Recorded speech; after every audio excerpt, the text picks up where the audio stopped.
Nayanthara versus தனுஷ்ங்கிற ஒரு ஆயுதத்தை எடுத்துட்டாங்க. நானும் ரவுடி தான் அந்த திரைப்படத்துல தொடங்கின ஒரு சண்டை தான். Dhanush son of Kasthuri Raja, brother of Selvaraghavan, இப்படிலாம் அவங்க கொடுத்துருக்காங்க. அப்படின்னா நயன்தாரோட நோக்கம் என்னவா இருக்குன்னா, இந்த அறிக்கையின் மூலமா தனுஷை வந்து கேவலப்படுத்தணும், தனுஷை வந்து அசிங்கப்படுத்தணும் அப்படிங்கிறது தான் அவங்களுடைய நோக்கமா இருக்கு இந்த அறிக்கையை பொறுத்த வரைக்கும். பிஹைண்ட் த ஸ்க்ரீன் நீங்கள் என்ன பண்ணுறீங்கிறத தனுஷ் நாளைக்கு வாயை திறந்தாருன்னா அப்புறம் என்ன ஆகும்? அவரை பற்றி இவ்வளோ கீழ்த்தரமாக தரக்குறவாக அவங்க அறிக்கையில் சொல்லியிருக்காங்க. நாளைக்கு தனுஷ் வந்து ஒரு அறிக்கை கொடுக்குறாரு நயன்தாரா பற்றி, கொடுத்துட்டாருன்னா என்ன ஆகும்? ஒரு 3 செகண்ட் தானே, இதுக்கு நீங்க 10 கோடி ரூபா வந்து ஃபைனா அதான் சமனா வந்து அனுப்பியிருக்கீங்களே. இப்போ தனுஷ் கிட்ட பண்ணியிருக்கீங்க, இப்போ 10 கோடி ரூபா வழக்கு விட்டுருவேன்னு சொல்லிட்டு நோட்டீஸ் அனுப்பிச்சிட்டாரு. அவர் சும்மா விட மாட்டார் தனுஷ். இப்போ நியாயமாக அனிருத்தும் இது காசு கேட்கணும். அவர் ஒரு 10 கோடி கிளைம் பண்ண, அவரோட பாட்டெல்லாம் யூஸ் பண்ணுறாங்கல்ல, இப்போ அவரும் கேட்கணும்ல. இதே நீங்கள் இளையராஜாட்ட போய் மாட்டியிருந்தீங்கன்னா, இதே நானும் ரவுடி தான் என்னுடைய மியூசிக் டைரக்டர் இளையராஜாவாக இருந்தால் என்ன ஆயிருக்கும்? நானும் ரவுடி தான் ஷூட்டிங் எல்லாம் முடிஞ்சு 10 வருஷம் ஆயிடுச்சு. அதுல என்ன கசப்பான அனுபவம் தனுஷ்க்கு இருந்துச்சு ஆஸ் அ ப்ரொடியூசர். அதுல ஏதோ நான் விக்னேஷ் சிவன் வந்து சரியா எடுக்காமையோ, இல்ல வந்து ரொம்ப நாள் எடுத்தோ, இல்ல ரொம்ப செலவெடுத்தோ ஏதோ ஒன்று பண்ணியிருக்கலாம், சம்திங் அங்க நடந்திருக்கலாம். தனுஷ் கிட்ட நேரடியா பேசாம அவருடைய மேனேஜர் கிட்ட விக்னேஷ் சிவன் வந்து கேட்டிருக்காரு, பல முறை கேட்டிருக்காரு. அப்புறம் தனுஷே தொடர்பு கொண்டு இது என்னால் தர முடியாதுங்கிறத மறுத்துட்டார். மறுத்ததுக்கு அப்புறம் மறுபடியும் கொடுங்கன்னு கேட்கறது வந்து நாகரிகமான செயலா எனக்கு தோணல.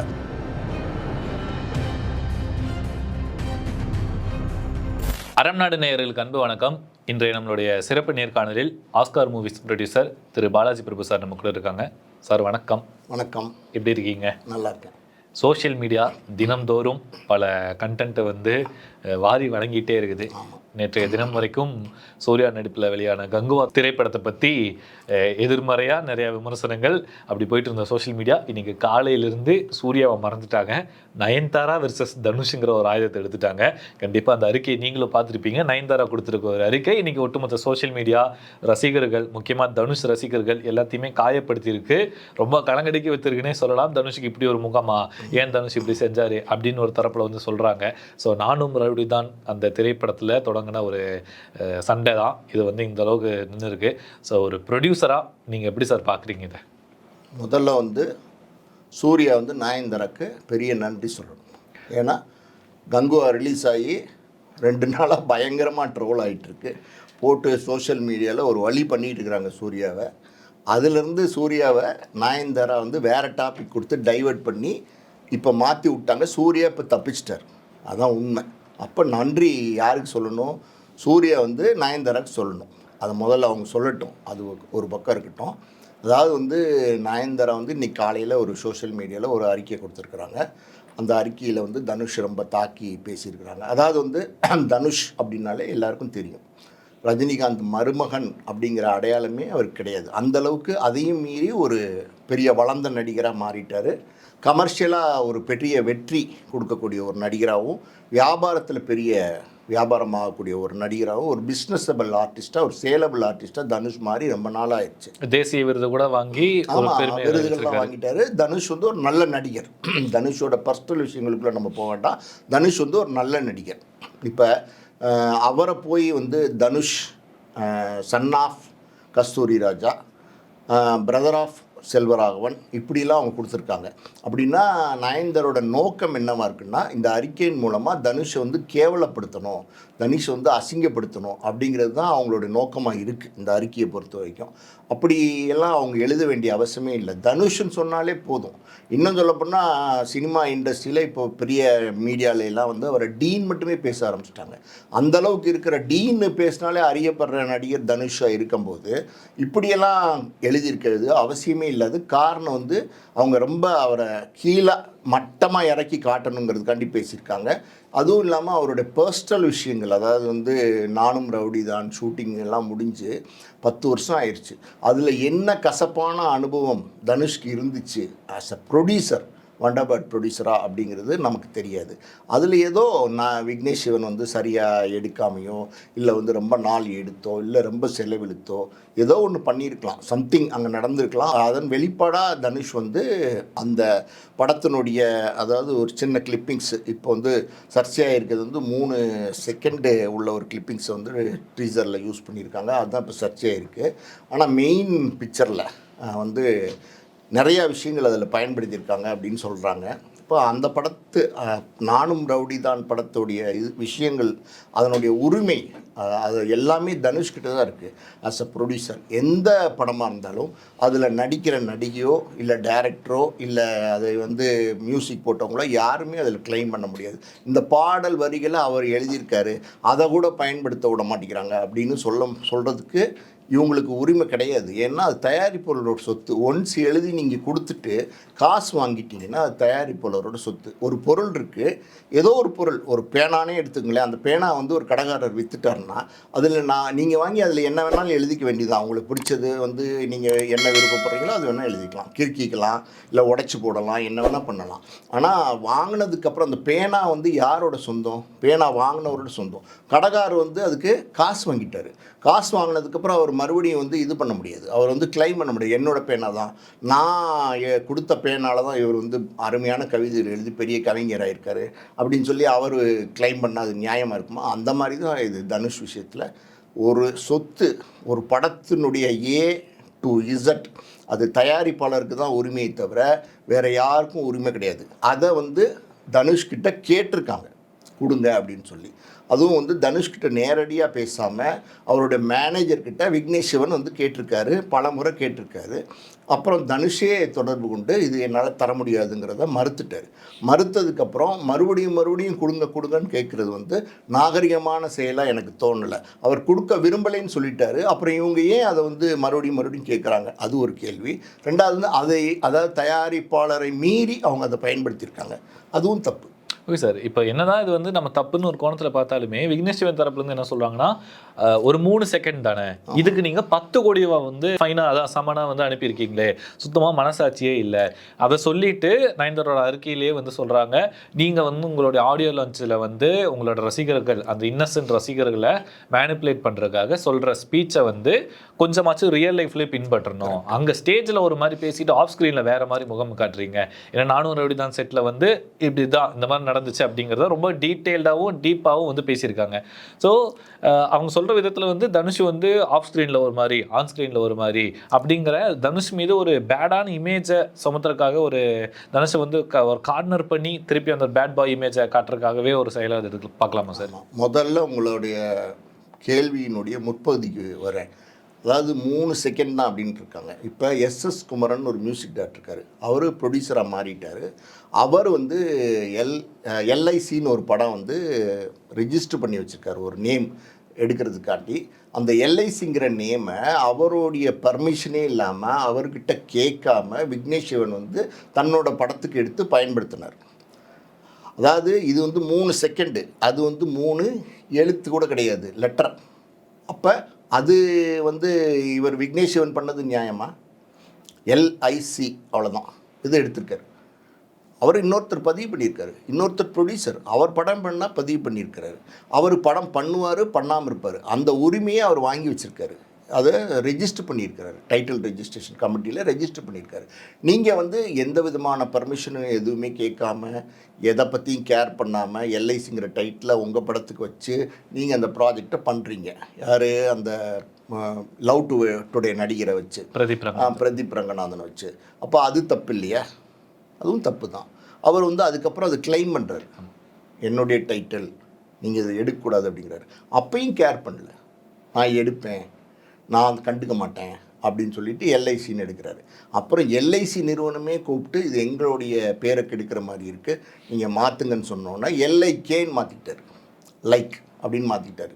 அதாவது லைஃப் இன்சூரன்ஸு கம்பெனி. ஆமாம், கம்பெனி இல்லை, லைஃப் இன்சூரன்ஸ் காதல் எல்ஐகேன்னு மாற்றிக்கிட்டாங்க. இதை மாதிரி நீங்கள் ஒரு இடத்துல நடந்துக்கும் போது இன்னொரு இடத்துல மற்றவங்க உங்களை நடத்த மாட்டாங்கன்னு என்ன நிச்சயம்? அது ஒரு பக்கம். இன்னொரு விஷயம் சொல்கிறேன் கேளுங்க, நீங்கள் வந்து எஸ்எஸ் குமரன்ட்ட பண்ண மாதிரியே எல்லாத்தையும் பண்ண முடியாது. இப்போ தனுஷ்கிட்ட பண்ணியிருக்கீங்க, இப்போ 10 கோடி ரூபா வழக்கு விட்டுருவேன்னு சொல்லிட்டு நோட்டீஸ் அனுப்பிச்சிட்டாரு. அவர் சும்மா விட மாட்டார் தனுஷ். இப்போ நீங்கள் அவர் வந்து சைலண்ட்டாக இருந்துட்டார். இவரும் ஒரு பாப்புலரான ஹீரோ, பெரிய பல பின்புலத்தோடு இவரும் இருக்கார். இவர் வந்து என்னுடைய கிளிப்பிங்ஸை யூஸ் பண்ணியிருக்காங்கன்னு சொல்லிட்டு ஒரு நோட்டீஸ் அனுப்பிச்சிட்டாரு. இப்போ 10 கோடி ரூபா கேட்குறாரு. என்ன செய்வீங்க? இதெல்லாம் கூட விடுங்க சார், நான் இன்னொரு விஷயம் சொல்கிறீங்க. நயன்தாரா வந்து அந்த கடை செட்டில் நடந்த தனுஷனுடைய இன்னொரு முகத்தை காமிக்கிறாருன்னு சொல்கிறாங்க. இந்த இன்னொரு முகங்கிறது வந்து தனுஷ்க்கு மட்டும் இல்லை, எல்லா நடிகர்களுக்குமே இருக்கும். புரியுது அவங்களுக்கு? இந்த இன்னொரு முகங்கிறது வேறு விதமாக அவங்களுக்கு இருக்கும். அவங்க வந்து ஸ்க்ரீனில் ஒரு கதை, அந்த கதைக்கு தேவையான கேரக்டர் அவங்க ஷோல்டர் பண்ணி, ஹீரோ கேரக்டராக இருந்தாலும் அது ஒரு கேரக்டர், அந்த கேரக்டர் அவங்க ஷோல்டர் பண்ணி நடிக்கிறாங்க. அப்போ அதுக்கேற்ற மாதிரி ஒரு ப்ளேபாய் கேரக்டர் நடிக்கிறாங்களா, ப்ளேபாய் கேரக்டர். ஒரு பொறுப்பான வந்து பையனாக ஒரு வீட்டுக்கு இருக்காங்களா, அந்த கேரக்டர். ஒரு மனைவிக்கு வந்து பொறுப்பான கணவராக இருக்காங்களா, அந்த கேரக்டர் நடிக்கிறாங்க. இதே வந்து ரியல் லைஃப்பில் நம்ம எதிர்பார்க்க முடியாது. ரியல் லைஃப்பில் அவங்க யதார்த்தமாக இருக்கிறது தான் நியாயம். படத்தில் நடிக்கிறாங்க, அதுக்கு ஊதியம் வாங்குறாங்க. ரியல் லைஃப்பில் அவங்க யதார்த்தமாக தான் இருப்பாங்க. இப்போ அதாவது வந்து ஷூட்டிங் ஸ்பாட்டில் இன்னொரு முகம் இருக்குது தனுஷ்க்கு அப்படின்னு சொல்கிறாங்க. ஓகே, நீங்கள் என்ன பண்ணுறீங்க? நீங்கள் ஒரு 10 பவுன்சர், 15 பவுன்சர், 20 பவுன்சரோடு போகிறீங்க எல்லா இடத்துக்கும். நீங்கள் வந்து ஒரு ப்ரொடியூசருக்கு வந்து ப்ரொமோஷன்ஸ்க்கு வரதில்லை. நீங்கள் வந்து நான் என்னோட ஆஸ் அ ப்ரொடியூசர் நானும் சொல்கிறேன், நீங்கள் வந்து ப்ரொடியூசர் ஒரு படம் தானே நடிக்கிறீங்க, அந்த படத்தை நடிக்கிறீங்க, அந்த ப்ரொமோஷனுக்கு வந்தால் அது உதவியாக தானே இருக்கும், அதோட வியாபாரத்துக்கு உதவியாக இருக்கும்ல. ஒரு நயன்தாராவே வந்து ப்ரொமோட் பண்ணாங்க. இன்றைக்கி அவங்க பெரிய நடிகை, அதில் ஒன்றும் மாட்டுக்கிறது கிடையாது. லேடி சூப்பர் ஸ்டார்னு பாராட்டப்படுற ஒரு நடிகையாக இருக்காங்க. அவங்க வந்து ஒரு ப்ரொமோஷன் பண்ணால், ஒரு ஆடியோ ரிலீஸ்லேயோ ஒரு ஃபங்க்ஷன்ஸ்லேயோ ப்ரொமோஷன்ஸில் கலந்துக்கிட்டால், அதை ஆடியன்ஸ் பார்த்துட்டு சரி இவங்களே இந்த படத்தை பற்றி சொல்கிறாங்க, நம்ம இதை போய் பார்க்கலாம் அப்படின்னு ஒரு ஆடியன்ஸ் புல் இருக்கும். அதாவது வந்து ப்ரொடியூசருக்கு அது லாபமாக இருக்கும், ப்ரொடியூசருக்கு மானிட்டரி அது பெரிய பெனிஃபிட்டாக இருக்கும், வியாபாரத்துக்கு அது உதவியாக இருக்கும். அதை கூட அவங்க செய்கிறது இல்லையா? அவங்க நடிக்கிறாங்க, சம்பளம் வாங்கிட்டு போடுறாங்க. ஓகேவா? இது ஒரு பக்கம். அவங்கள கூப்பிட்டு வந்த பவுன்சர்ஸு, ஹேர் ட்ரெஸ்ஸஸ்ஸு, மேக்கப் மேனு, இன்னும் யாரோ குழந்தைங்களுக்கு ஒரு 4-5 ஆயா, இதெல்லாம் வந்து ப்ரொடியூசர் கொடுக்கணும். அது எப்படி சார்? அதாவது ஓகே, ஒரு நடிகை வராங்கன்னா டிரைவரு, அசிஸ்டண்ட், ஒரு டச்சப் இருப்பாங்க. ஓகே, பட் இந்த ஓகே, இப்போ வந்து இந்த பவுன்சர்ஸ் எல்லாம் இருக்காங்கன்னா ஷூட்டிங் ஸ்பாட் தானே சார் வராங்க. ஏதோ பெரிய ஈவெண்ட்டோ, ஏதோ ஒரு ஃபங்க்ஷனோ, இல்லை ஏதாவது விழாவோ, நிறைய பேர், ஒரு கோடிக்கணக்கான பேர் சூழ்ந்து இருக்காங்க, அந்த மாதிரி இடங்கள் போலியே சாதாரண ஷூட்டிங் ஸ்பாட் தானே சார் வராங்க. எதுக்கு சார் இந்த பவுன்சர்ஸ் அண்ட் இந்த குழந்தைகளை வந்து எதுக்கு ஷூட்டிங் ஸ்பாட் கூட்டு வரணும்? அண்ட் அவங்கள பார்த்துக்கிறதுக்கு ஒரு 4 பேர்னா அது அவங்களோட பர்சனல் லைஃப் தானே சார். அதை வந்து ப்ரொஃபஷனலுக்குள்ள கொண்டு வந்து இது பண்ணுறாங்களே, இதுக்கு என்ன சார் சொல்கிறீங்க? இந்த சார் அவங்க கூட்டிகிட்டு வர்றாங்க, ப்ரொடியூசர்ஸ் கொடுக்குறாங்க, இது தப்புன்னு தான் நான் சொல்கிறேன். என்னோடய ஆர்குமெண்ட் வந்து இது தப்பு. ஒரு 2 குழந்தைய பார்த்துக்கிறதுக்கு ஒரு 5-6 ஆயா கூட்டிகிட்டு வரும்போது அவங்களோட சம்பளம், அவங்களோட சாப்பாடு, அவங்களோட பேட்டா அதெல்லாம் கேட்குறது வந்து தப்பு. ஆக்சுவலி அவங்க குழந்தைய அவங்க தான் பார்த்துக்கணும். அந்த ஒரு சம்பளம் வாங்குறாங்க. அவங்க கூப்பிட்டு வர பவுன்சர்ஸ் சம்பளம் வாங்குறாங்க. ஹேர் ட்ரெஸ்ஸஸ்னால் 4-5 பேர் கூப்பிட்டு வராங்க. எல்லோரும் நான் என்ன கேட்குறேன், ஒரு முடி தான் இருக்குது, அதை ஒரு ஹேர் ட்ரெஸ்ஸர் சீவுனா போதும். அது வந்து எல்லா 4-5 ஹேர் ட்ரெஸ்ஸஸும் பின்னாடி நின்று இந்த பக்கம் ஒருத்தவங்க, அந்த பக்கம் உச்சந்தலையில் ஒருத்தவங்க, கீழ் முடியில் ஒருத்தவங்க, இப்படியே சீவிட போகிறாங்க. ஒருத்தவங்க தானே பண்ண போகிறாங்க. சிகை அலங்காரங்கிறவங்க ஒருத்தவங்க தான் பண்ண போகிறாங்க. சேலை கட்டி விடுவவங்களாக இருந்தால் வேறு ஒருத்தவங்க பண்ண போகிறாங்க. எத்தனை பேர் சேலை கட்டி விடுவாங்க, எத்தனை பேர் வந்து தலை சீவி விடுவாங்க, எத்தனை பேர் இந்த இத்தினோண்டு முகத்துக்கு எத்தனை பேர் மேக்கப் போட முடியும்? ஒரு ஆளே ஜாஸ்தி. இதான உண்மை, ரியாலிட்டி தானே. அப்படி இருக்கும்போது நீங்கள் ஏன் எல்லாத்துக்கும் 4 பேர் 5 பேர், அவங்களுக்கு ஃப்ளைட் டிக்கெட்டு, அவங்களுக்கு 5 ஸ்டார் அக்காமடேஷனு, என்னென்னமோ நடக்குது சார் சினிமாவில். இதெல்லாம் தவிர்க்க முடியாது. அப்போ பிஹைண்ட் த ஸ்க்ரீன் நீங்கள் என்ன பண்ணுறீங்கிறத தனுஷ் நாளைக்கு வாயை திறந்தாருன்னா அப்புறம் என்ன ஆகும்? தனுஷ் தரப்புலேருந்து நாளைக்கு அவர் ஒரு அறிக்கை நயன்தாரா பற்றி கொடுக்குறாருன்னு வச்சுக்கோங்க. கொடுக்குறாரா கொடுக்கலையாங்கிறது விட்டுரும். கொடுத்துட்டார் அப்படின்னு வச்சுக்கோங்க. அவரை பற்றி இவ்வளோ கீழ்த்தரமாக தரக்குறைவாக அவங்க அறிக்கையில் சொல்லியிருக்காங்க. நாளைக்கு தனுஷ் வந்து ஒரு அறிக்கை கொடுக்குறாரு நயன்தாரா பற்றி, கொடுத்துட்டாருன்னா என்ன ஆகும்? எல்லாருமே நயன்தாரா அவர் வாயை திறந்தால் என்ன ஆகும்? இன்னைக்கு தனுஷை விமர்சிக்கிறவங்க கண்டிப்பாக நாளைக்கு நயன்தாராவை செய்வாங்க. அதாவது வந்து இவங்க மேலே எந்த குற்றமே இல்லை அப்படின்னா பரவாயில்ல. இவங்க மேலே நான் குற்றம்னு சொல்ல வரல, இவங்க மேலேயும் சில குறைகள் இருக்குது, அவர் மேலேயும் சில குறைகள் இருக்குது. அதாவது வந்து இவங்க ஒரு கல்யாண வீடியோவை வந்து முதலே பிளான் பண்ணி அதை வந்து ஒரு சினிமா மாதிரி எடுக்கிறாங்க. அதுக்கு ஒரு டைரக்டர் புக் பண்ணுறாங்க, கௌதம் வாசுதேவன் மேனன். அவள் கடைசியில் வந்து கார்டு இங்கிலீஷ்லேயும் தமிழ்லேயும் போடணும், டைரக்ஷன் கௌதம் வாசுதேவன் மேனன் அப்படின்னு போடணும். அந்த மாதிரி ஒரு படம் மாதிரியே எடுக்கிறாங்க. அதுக்கு எடிட்டர் இருக்காங்க நிறைய பேர், அதை ஷூட் பண்ணுறதுக்கு நிறைய பேர், எல்லாமே பண்ணுறாங்க சார். ஒரு சினிமா மாதிரி அந்த விஷயத்தை, ஒரு கல்யாணத்தை எடுக்கிறாங்க. அந்த வீடியோவை நீங்கள் வந்து பர்சனல் யூஸ்க்கு எடுக்கிறீங்கன்னு வச்சுக்கோங்க. இப்போ பொதுவாக கல்யாணத்தில் வீடியோ எடுக்கிறாங்க, எல்லா கல்யாணத்துலேயுமே இருக்குது. எடுக்கும்போது அது என்ன செய்வாங்க, ஒரு கேசட் ஆக்கியோ இல்லை இன்றைக்கி சிடியோ பென்ட்ரைவ்லையோ இப்போ லேட்டஸ்ட் டெக்னாலஜியில் அதை பண்ணி அவங்க பார்த்துப்பாங்க, வீட்டில் போட்டு பார்ப்பாங்க. இன்னொரு 10 வருஷம் ஆச்சு, 20 வருஷம் ஆச்சுன்னா அவங்க பசங்கள்லாம் வளர்ந்துட்டாங்கன்னா அப்பா அம்மாவோட கல்யாணம் இப்படி நடந்திருக்கு அப்படின்னு சொல்லி பார்ப்பாங்க. சந்தோஷமான தருணம், அதை பார்த்து சந்தோஷப்படுவாங்க. அது ஒரு குடும்பத்து நண்பர்கள், ஒரு சொந்தக்காரங்க, ஃப்ரெண்ட்ஸ் இப்படி ஷேர் ஆகி ஒரு கொஞ்சம் பேர் பார்ப்பாங்க. இப்போ நீங்கள் அந்த கல்யாண வீடியோ வந்து சினிமா மாதிரி எடுத்து த்ரூ அவுட் த வேர்ல்டு போட போகிறீங்க. இப்போ இப்போ நயன்தாரா ஒரு கல்யாண வீடியோவை நாளைக்கு நெட்ஃப்ளிக்ஸில் வந்துச்சுன்னா அது தமிழ்நாட்டில் மட்டும் பார்க்க போகிறாங்களா, இந்தியாவில் மட்டும் பார்க்க போகிறாங்களா, த்ரூ அவுட் த வேர்ல்டு பார்க்க போகிறாங்க. அப்போ த்ரூ அவுட் த வேர்ல்டு நீங்கள் அதை வந்து பிஸ்னஸாக மாற்றுறீங்க. அப்போ நெட்ஃப்ளிக்ஸ்க்கு நீங்கள் அதை வந்து காசு கொடுத்து காசு வாங்கிட்டு நீங்கள் நெட்ஃப்ளிக்ஸ்க்கு அந்த கண்டென்ட்டை விற்கிறீங்க ரெடி பண்ணி. அப்போ அந்த கண்டென்ட்டில் வந்து தனுஷோட படம் நானு ரவுடிதானுடைய பாட்டோ இல்லை வந்து வேறு எதுவோ காட்சிகள் எதுவும் சேர்த்தாலும் அது தனுஷ் வந்து அதனுடைய உரிமையாளர், தயாரிப்பாளராக. அப்போ தனுஷ் அதை கிளைம் பண்ணுறதுல தப்பே கிடையாது. எந்த உரிமையும் நான் முதல்ல சொன்ன மாதிரி தயாரிப்பாளர் சார்ந்தது. தயாரிப்பாளர்கிட்ட நீங்கள் கேட்டீங்க, அவர் பர்மிஷன் கொடுக்கல, அப்போ விட்டுறணும். அப்போ நீங்கள் அதுக்கு மீறி அதை வந்து எடுத்து நீங்கள் போட்டிருக்கீங்கன்னா அவர் வந்து கோவப்படுறாரு. அவர் வந்து நம்ம சொன்னோம், அதுக்கு மேலே நம்ம யூஸ் பண்ணியிருக்காங்க, 3 செகண்ட் யூஸ் பண்ணியிருக்காங்க அப்படின்னு. இப்போ 3 செகண்ட் இதில் வந்துருக்கு டீசரில். அது வந்து மெயின் பிக்சரில் என்ன வரும், எவ்வளோ வரும், அதெல்லாம் நமக்கு தெரியாது. இப்போ நெட்ஃப்ளிக்ஸ்க்கு நீங்கள் விற்கிறீங்க, காசு வாங்கிட்டீங்க, 25 கோடி ரூபாய்க்கு வியாபாரம் பண்ணியிருக்காங்கன்னு நான் நினைக்கிறேன், வாங்கிட்டீங்க. நெட்ஃப்ளிக்ஸ் வந்து சும்மா இலவசமாக மக்களுக்கு போட்டு காட்ட போகிறாங்களா? அதுவும் கிடையாது. மக்கள்கிட்டருந்து காசு வாங்குறாங்க, சப்ஸ்கிரிப்ஷன் வாங்குறாங்க. அதாவது ஒன் டைம் இதை பார்க்குறதுக்கு தனியாக காசு கட்டணும், இப்படிலாம் நிறைய விஷயங்களை கொண்டு வந்துட்டாங்க. இப்போ அவங்களும் காசு வாங்குறாங்க, வியாபாரம் பண்ணுறாங்க. மக்கள் என்ன பண்ணுறாங்க, மக்களும் அதுக்கு பணம் கட்டி தான் பார்க்குறாங்க, மக்களும் இலவசமாக பார்க்கல. இப்படி எல்லா பக்கமுமே இது வந்து வியாபாரமாக இருக்குது. மக்கள் காசு கட்டி பார்க்குறாங்க, நெட்ஃப்ளிக்ஸு காசு வாங்கிட்டு அது இது ஒளிபரப்பு பண்ணுறாங்க. இவங்க வந்து அதை ஷூட் பண்ணி வந்து கண்டென்ட்டாக அவங்களுக்கு இது ஒரு கண்டென்ட், புரியுது அவங்களுக்கு, இது ஒரு கண்டென்ட், அதான் முக்கியம். அதை வந்து அவங்க வந்து நெட்ஃப்ளிக்ஸ் கொடுக்குறாங்க. அதுக்கு நெட்ஃப்ளிக்ஸ் இவங்க 25 கோடி கொடுக்குறாங்க. உங்கள் கல்யாணத்தையோ என்னோடய கல்யாணத்தையோ இல்லை ஒரு குப்புசாமியோ ராமசாமியோ இல்லை ஒரு மங்கம்மாவோ ஒரு கஸ்தூரியோ கல்யாணத்தை ஷூட் பண்ணி நம்ம நெட்ஃப்ளிக்ஸில் விற்க முடியுமா? 25 கோடி ரூபா கொடுப்பாங்களா? ஏதோ ஒரு கோடியாவது கொடுப்பாங்களா? சரி, 1 லட்சமாவது கொடுப்பாங்களா? வாங்கவே மாட்டாங்களே, வாங்கவே மாட்டாங்க. அப்போ உங்களுக்கு ஃபேம் இருக்குனால நீங்கள் எல்லாத்தையுமே காசாக்குறீங்க. பர்சனல் லைஃபையே ஒரு கண்டென்ட்டா மாத்தி ஒரு கல்யாணத்தையே நீங்கள் காசாக்குறீங்க. நீங்கள் ஏன் அது காசாக்குறீங்க? நீங்கள் சும்மாவே போடுங்க. இப்போ எல்லா சேனல்ஸையும் வர சொன்னீங்கன்னா நிறைய யூடியூப் சேனல்ஸ் இருக்குது, நிறையா main stream satellite channels, TV channels எல்லாம் இருக்குது. நீங்கள் ரிப்போர்ட்டர்ஸ் எல்லாம் கூப்பிடவே இல்லை. ரிப்போர்ட்டர்ஸ்லாம் கூப்பிட்டுருந்தீங்கன்னா அவங்க ஆட்டோமேட்டிக்காக அவங்க இஷ்டத்துக்கு வந்து எடுத்து போட்டிருப்பாங்க. அப்படி இல்லையா, அதை வந்து நீங்கள் வியாபாரமாக மாற்ற நினைக்கும் போது அவரும் அதை வியாபாரமாக பார்க்குறாரு. அவர் காசு கேட்குறாரா கேட்கலையான்னு எனக்கு தெரியாது, அவரும் அது வியாபாரமாக பார்க்குறாரு. இவங்க அந்த விஷயத்தை வந்து தன்னுடைய மேரேஜை வந்து பிஸ்னஸாக மாற்றுற ஒரு டைப்பில் அவங்களோட இதில் வந்து தனுஷ் அவர்கள் தயாரித்த படத்தில் தான் அந்த காட்சிகளோ சாங்காக இடம்பெறணும்னு நினைக்கிறாங்க. அப்போது தனுஷும் அவர் தரப்புல இருந்து ஓகே, அவங்க இது பிஸ்னஸாக மாற்றும் போது நானும் ஒரு பிஸ்னஸ், ஏன்னா ப்ரொடியூசர் அப்படின்னாலே எண்ட் ஆஃப் தி டே இங்கே பிஸ்னஸ் தானே சார். கண்டிப்பாக end of the day business தான். அப்போ அவருக்கு ஒரு 10 கோடி ரூபா கேட்டார்னா கொடுங்க, கொடுத்துட்டு போடுங்க. நீங்கள் 25 கோடி வாங்கியிருக்கீங்கல்ல, 10 கோடி கேட்டால் கொடுத்துட்டு போடுங்க. நீங்கள் அங்கேயும் ஆனால் இவருக்கும் கொடுக்க மாட்டேன், அவருக்கும் கொடுக்க மாட்டேன், எவருக்கும் கொடுக்க மாட்டேன், மொத்தமாக நானே எடுத்துகிட்டு போய் என் வீட்டில் வச்சுப்பேன்னா அது வந்து யாராவது அப்ஜெக்ட் பண்ணால் அப்போ என்ன செய்ய முடியும்? இப்போ அந்த பண்ணி தான் ஆகணும். இப்போ அந்த அப்ஜெக்ஷன் தான் வந்து தனுஷ் பண்ணியிருக்காரு. அதனால தான் வந்து தனுஷ் மீது இது வந்து ஒரு குற்றச்சாட்டு தாண்டி ஒரு முற்றிலும் ஒரு வன்மமான ஒரு போஸ்ட் மாதிரி தான் சார் இருக்குது. ஏன்னா கிட்டத்தட்ட இது வந்து ப்ரொஃபஷனலாக நடந்த ஒரு பிரச்சனை சார். அதாவது 400 ஒரு 10 வருஷத்துக்கு முன்னாடி நடந்த பிரச்சனையை இப்போ எடுத்துகிட்டு வராங்க.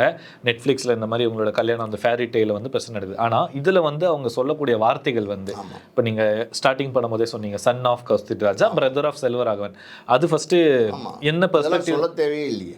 அதே மாதிரி சார் நான் என்ன கேட்குறேன், இது என்ன அவங்க என்ன ஆதார் கார்டு? அது தனுஷோட date of birth, son of Kasthuri Raja, அப்புறம் வந்து அட்ரஸ்ஸு, அவரோட ஃபோட்டோ, இதெல்லாம் போடுறதுக்கு இது என்ன ஆதார் கார்டா? அதான் சார் என்ன சார் அறிக்கையில் இதெல்லாம் எதுக்கு இவ்வளோ டீட்டெயிலிங்னு கேட்குறேன். இல்லை என்ன சார் சொல்ல வராங்க நயன்தாரா, அதாவது தனுஷை வந்து எப்படி பொசிஷனிங் பண்ணி அந்த அறிக்கையில் சொல்லியிருந்தாங்கன்னா, அப்பாவுடைய பேர் அண்ணனுடைய பேரை போட்டுட்டு நீங்களும் ஒரு நல்ல நடிகர், இப்போ டைரக்டராக வந்து உருவெடுத்துட்டு இருக்கீங்க, நல்லபடியாக போயிட்டு இருக்கீங்க, இப்படி சொல்லிட்டு அடுத்த லைனே சார், நான் வந்து எந்த ஒரு பின்பலமும் இல்லாமல் இண்டஸ்ட்ரிக்குள்ளே வந்து ஜெயிச்சு ஒரு பேக்ட்ராப் இல்லாமல் வந்து ஜெயிச்ச ஒரு ஸ்டாண்ட் அலோன் விமன் அப்படின்னு ஒரு பொசிஷன் இருக்கும் போது எங்களே நீங்கள் இந்த மாதிரி பண்ணும்போது எங்களுக்கு வந்து மன வருத்தம் வருது, அது காயப்படுத்துகிற ஒரு செயலாக இருக்குது. நீங்கள் ஆன் ஸ்க்ரீனில் இந்த ஆடியோ லான்ச்சஸில் வந்து பண்ணக்கூடிய விஷயத்த ரியல் லைஃப்லேயும் நீங்கள் எடுத்துக்கணும், உங்கள் ஃபேன்ஸை ஏமாத்துற மாதிரி ஏமாத்தாதீங்க அப்படின்னு ஒரு அபாண்ட ஒரு குற்றச்சாட்டு வைக்கிறாங்க. கரெக்ட். என்ன சார் இது இப்படி சொல்ல? அது வந்து தனுஷ் வந்து ஒரு சினிமா பின்னணியிலேருந்து வந்தவர்னு அவங்க மறைமுகமாக சொல்கிறாங்க.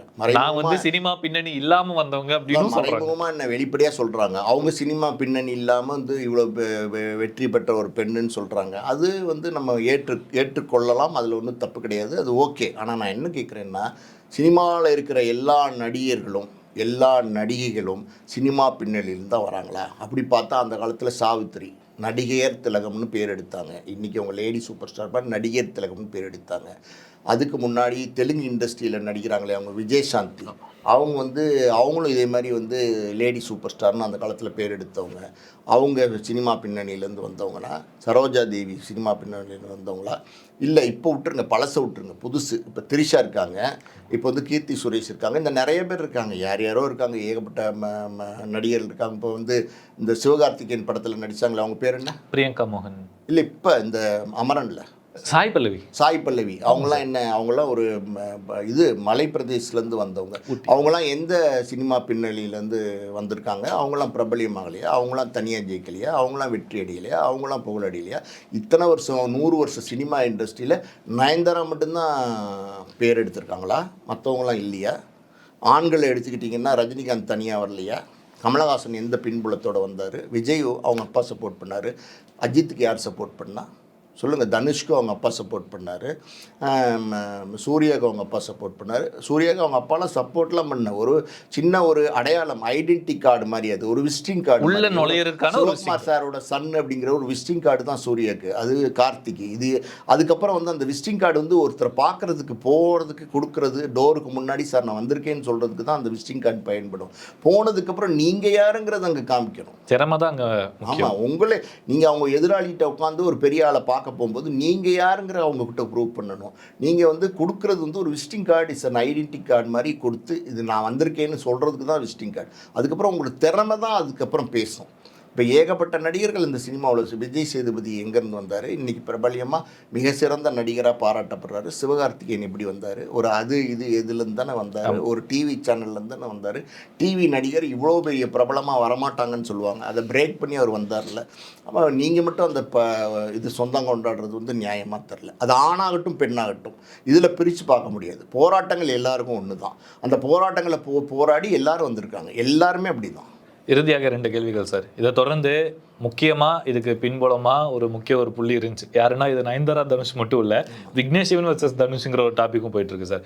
விக்னேஷ் சிவன் இந்த அறிக்கையை வந்தோடனே கொஞ்ச நேரத்துலேயே அவரோட இன்ஸ்டாகிராம் ஹேண்டிலில் தனுஷ் அவர்கள் பேசிய ஒரு மேடையில் பேசின, ரசிகர்களுக்காக பேசின ஒரு மோட்டிவேஷன் ஸ்பீச்சை வந்து எடுத்து போட்டுட்டு அந்த இங்கெல்லாம் வச்சு ஒரு இதை வச்சு கேப்ஷன் வச்சுட்டு போடுறாரு சார். ஸோ இங்கே முற்றிலும் வந்து தனுஷோடைய இமேஜை காலி பண்ணணும், இந்த பிரச்சனையை வந்து ஒரு பெருசாக ஆக்கி தனுஷுக்கு வந்து ஒரு பேட் இமேஜை கிரியேட் பண்ண. ஏன்னா ஆல்ரெடி வந்து தனுஷ் மீது ஒரு ஸ்டீரியோடைப்பான ஒரு நேம் ஒன்று சினிமா மூலமாக ரசிகர்கள் எல்லாத்துக்குமே இருக்குது சார். நடிகைகள் கூட கிசு அதாகட்டும் எல்லாமே அவர் மீது நிறையா குற்றங்கள் வந்து இப்போ கொஞ்ச நாளைக்கு முன்னாடி கூட ஒருத்தவங்க இன்டர்வியூவில் வந்து ஒரு பேட் இமேஜ் கிரியேட் பண்ணாங்க. ஸோ திருப்பி தனுஷ் அவங்களுடைய பேரை கெடுக்கிறதுக்கான ஒரு செயலோ அப்படிங்கிற ஒரு கேள்வியும் மக்கள் வைக்கிறாங்க சார். இவங்க டார்கெட் பண்ணி சொல்கிறதுனால தனுஷ் வந்து பேட் பாயாக மாறிட மாட்டார். தனுஷ் வந்து குட் பாய்னு எல்லாருக்குமே தெரியும். அவர் நல்ல ஒரு ஆர்டிஸ்ட் மட்டும் கிடையாது, நல்ல குட் பாய் அப்படிங்கிறது எல்லாருக்கும் தெரியும். வெல்டன் குட் பாய் அப்படின்னு தட்டி கொடுத்துட்டு போவாங்களா, அந்த மாதிரி ஒரு குட் பாயாக இன்றைக்கி இருக்கார் சினிமா இண்டஸ்ட்ரியில். தெரியாத மற்றவங்களுக்கு இவங்க டார்கெட் பண்ணி தான் அது தெரியுமா? என்ன நான் கேட்குறேன், இவங்க டார்கெட் பண்ணி தான் தெரியுமா? இன்னும் முழிக்கிறீங்க? இல்லை சார், அப்படி இல்லை, அவர் குட் பாய் தான், நல்ல நடிகர் தான், நேஷனல் அவார்ட் வின்னர் தான். நான் கேட்கலையே சார், விக்னேஷ் சிவன் அவர்கள் சொல்கிறாங்க இந்த மாதிரி. சிவன் சொல்கிறாரு பேட் பாய்னு, இவங்க அதனால இவர் பேட் பாய் ஆயிடுவாரா? அவர் குட் பாய்ங்க. அப்போ இது முற்றிலும் வந்து அவருடைய இமேஜை வந்து டேமேஜ் பண்ணுறதுக்கான ஒரு செயல், டேமேஜ் பண்ணுறதுக்கான ஒரு அறிக்கை தான் இது. நான் படித்தேன், இமேஜை டேமேஜ் பண்ணுறதுக்கான ஒரு அறிக்கை தான் இது கண்டிப்பாக. Okay sir. இப்போ வந்து இன்னொரு விஷயம் சொல்கிறேன் கேளுங்க. இப்போ நியாயமாக அனிருத்தும் இது காசு கேட்கணும். இப்போ அவர் ஒரு 10 கோடி கிளைம் பண்ண அவரோட பாட்டெலாம் யூஸ் பண்ணுறாங்கல்ல. ஆமாம் சார். அப்போ அவரும் கேட்கணும்ல. இதே நீங்கள் இளையராஜாட்ட போய் மாட்டியிருந்தீங்கன்னா, இதே நானும் ரவுடி தான் என்னுடைய மியூசிக் டைரக்டர் இளையராஜாவாக இருந்தால் என்ன இருக்கும்? இந்நேரம் அவர் ஒரு உங்களை கேஸ் என்ன பண்ணிருப்பாரு? நோட்டீஸ் அனுப்பிச்சிருப்பாரு. நோட்டீஸ் அனுப்பிச்சிருப்பார்ல, அவரும் ஒரு நோட்டீஸ் அனுப்பிச்சிருப்பார்ல. நீங்கள் அதுலேருந்து தப்பிச்சிட்டிங்களே. இப்போ தனுஷ்க்கு நம்ம சொல்லுவோம், இது அனிருத்துக்கு சொல்லுவோம், நீங்களும் காசு கேளுங்க. அப்போ இதில் வந்து உரிமை அனிருத்துக்கும் அவர்களுக்கும் இருக்குது. இந்த அனிருத்துக்கெலாம் உரிமை கிடையாதுங்க, ப்ரொடியூசருக்கு தாங்க உரிமை. ஆனால் இளையராஜா அந்த காலத்துலேருந்து எனக்கு தான் உரிமைன்னு அவரும் சொல்லிக்கிட்டு இருக்காருல்ல. இப்போ கூட அந்த மஞ்சுமல் பாய்ஸ் காசை கூட வாங்கிட்டார்ல. அவர் எதையும் விட்டு கொடுக்கறது இல்லை. நான் தான் முந்தி போய் முதல்ல எல்லாத்தையும் வாங்கிட்டு வந்துடுறாரு, கிடைக்கிறதெல்லாம். புரியுது உங்களுக்கு? எவ்வளவோ காசு கொட்டி வந்துருச்சு. இதுக்கப்புறமும் யாரையும் விடுறதில்ல. அவர் டார்கெட் பண்ணி நான் தான் சொல்லிக்கிட்டு இருக்காரு. என்றைக்குமே இளையராஜா சொன்னாலும் யார் சொன்னாலும், அதாவது ஒன்ஸ் பேமெண்ட் கொடுத்து நீங்கள் சம்பளம் வாங்கிட்டு நடிச்சிட்டோ, இசையமைச்சிட்டோ, இல்லை டைரக்ட் பண்ணிட்டோ, இல்லை ஒளிப்பதிவு பண்ணிட்டோ, இல்லை எடிட்டிங் பண்ணிட்டோ, எது வேணாலும் இருக்கட்டும், அந்த சொத்து பணம் வாங்கிட்டு செஞ்சிட்டிங்களா, அதோட முடிஞ்சு போச்சு. அது ப்ரொடியூசரோட சொத்து. ப்ரொடியூசர் ஒரு படம் எடுக்கிறாரு, அந்த படத்தில் நீங்கள் ஒர்க் பண்ணுறீங்க. You are all working for the movie, you are all working for the producer. So அதாவது no one can claim, no worker இந்த picture can claim the rights. நான் பாட்டு எழுதியிருக்கேன் எனக்குன்னு யாரும் சொல்ல முடியாது, இசையமைச்சிருக்கேன் எனக்குன்னு யாரும் சொல்ல முடியாது, எதுவுமே யாரும் சொல்ல முடியாது. முழுக்க இது ப்ரொடியூசரோட சொத்து. ஓகே சார், இறுதி கேள்வி. இப்போ இந்த பிரச்சனை பூதாகரமாக வெடிச்சிருக்கு சார், மிகப்பெரிய டாக் கிரியேட் ஆகிருக்கு. இந்த பிரச்சனை முடிவடையிருக்கும் அண்டு 2 தரப்பிலும் வந்து சமாதானமாக போகிறதுக்கும் நியாயப்படி 2 தரப்பினரும் என்ன சார் பண்ணணும்? ஆஸ் எ ப்ரொடியூசராக சொல்லுங்கள். அதாவது வந்து நியாயப்படி என்ன தான் பண்ணணும்னா, இது ஒரு ஈகோ கிளாஷ் மாதிரி தான் எனக்கு தெரியுது. அவர் கொடுக்க முடியாதுன்னு சொல்லியிருக்காரு, அதுக்கு ஏதோ அவர் மனக்கசப்பு இருக்குது, அது நமக்கு வெளிப்படையாக தெரியல. இவங்க வந்து கொடுக்க முடியாதுன்னு சொல்லிட்டாரே, நம்ம அந்த படத்தில் நான் நடித்தமே, நம்ம ஹஸ்பண்ட் தானே அதை டைரக்ட் பண்ணியிருக்காரு விக்னேஷ் சிவன். அப்படி இருக்கும்போது நமக்கு அதில் உரிமை இல்லையா அப்படின்னு அவங்க நினைக்கிறது அது தப்பான விஷயந்தான். இருந்தாலும் அவங்களுக்கு தோணும், மனித இயல்பு வந்து தோணும், அதில் தப்பு கிடையாது. அதாவது ரைட்ஸு லீகலாக பேசுனீங்கன்னா அது தப்பு. ஆனால் வந்து ஹியூமன் பீயிங்காக பேசுனீங்கன்னா அவங்களுக்கு அது நம்ம தானே நடித்தோம் அந்த படத்தில் ஹீரோயினா, நானும் ரவுடி தான் இல்லை, நம்ம இப்போ ஹஸ்பண்ட் தானே அதை டைரக்ட் பண்ணார் விக்னேஷ் சிவன் தானே, நமக்கு அதில் உரிமை இல்லையா, நமக்கு அதில் நம்ம கேட்டால் கொடுக்கக்கூடாதா அப்படின்னு நினைக்கிறது அவங்களோட எண்ணமும் ஒரு பக்கம் பார்த்தா நியாயமாக தான் இருக்குது. ஆனால் அந்த ப்ரொஃபஷனல் எத்திக்ஸ்னு ஒன்று இருக்குல்ல சார், அதில் வந்து ஆஸ் அ இதில் பார்த்தோம்னா உரிமை இல்லாததானே சார் ஆக்சுவலாக? ஏன்னா முழு உரிமை இல்லை, லீகலாக பார்த்தா உரிமை இல்லை. மனிதனாக, அதாவது வந்து ஒரு மனிதாபிமானத்தோடு பார்த்தீங்கன்னா, ஒரு சாதாரணமாக யதார்த்தமாக பார்த்தீங்கன்னா அவங்க கேட்குறாங்க, நம்ம நடிச்சிருக்கோம், டைரக்ட் பண்ணியிருக்கோம் அப்படிங்கிற, அவரை நடிச்சு அவருடைய உழைப்பு இருக்குது, அதில் இதெல்லாம் இருக்குது, நம்மளும் அதில் பார்ட்டிசிபேட் பண்ணியிருக்கோம் அப்படின்னு. இப்போ ஒன்றும் இல்லை சார், இப்போ நம்மளே ஒரு படத்தில் நடிக்கிறோன்னு வச்சுக்கோங்க, அது வந்து நம்ம எங்கேயோ போயிட்டுருக்குறோம், எங்கேயோ மதுரை சைடோ இல்லை வந்து வேலூர் சைடோ எங்கேயோ போயிட்டுருக்கோம், ஏதோ ஒரு டீ கடையில் ஒரு பாட்டு, நம்ம நடித்த பாட்டு பாடுதுன்னு வச்சுக்கோங்க, உடனே உங்களுக்குள்ள ஒரு சந்தோஷம் வரும்ல. கண்டிப்பாக பாடுறேன், நம்ம நடித்த பாட்டு பாடிட்டு இருக்கு, சின்ன ஒரு சந்தோஷம் வருமா வராது? கண்டிப்பாக வரும் சார். அதுதான் அவங்க கேட்குறாங்க. நியாயந்தாரா பக்கம் இருக்கிற நியாயம் அது மட்டும்தான். அது கொடுக்கலாமா கொடுக்கக்கூடாதுங்கிற முடிவு பண்ணுறது தனுஷ் தான். இதுக்கு எல்லாத்துக்கும் மீறி இது ஒரு ஈகோ கிளாஷ் மாதிரி தான் எனக்கு தெரியுது.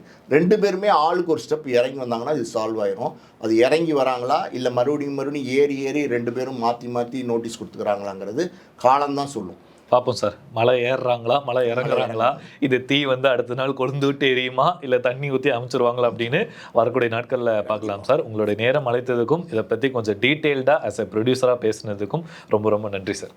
நன்றி.